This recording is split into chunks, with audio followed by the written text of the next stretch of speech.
তো বন্ধুরা, বাজার থেকে ইলিশ মাছ নিয়ে এসেছি। এখন ইলিশ মাছ ভাজবো। তেল গরম হয়ে গেছে, তেলে ইলিশ মাছ দিয়ে দেবো একটা একটা করে।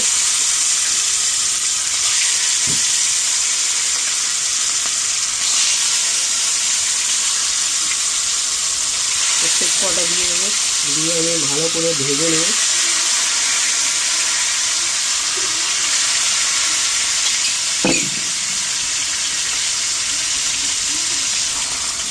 দেখতেই পাচ্ছেন বন্ধুরা, ইলিশ মাছ ভাজা হচ্ছে। একটা একটা করে উল্টে দেবো। এক পিঠ ভাজা হয়ে গেছে, আর এক পিঠ ভেজে নেবো। দেখো, সব কটা উল্টে দেবো। দেখতেই পাচ্ছেন বন্ধুরা, কড়া করে ইলিশ মাছ ভেজে নিয়েছি।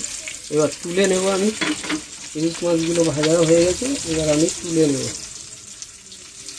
তো আমার প্রিয় বন্ধু, আজকে দুপুরে খাবার মেনু হচ্ছে গরম গরম ভাত, কাঁচা পেঁয়াজ আর শুকনো লঙ্কা ভাজা, ইলিশ মাছ ভাজা, আর সাথে মাছের তেল।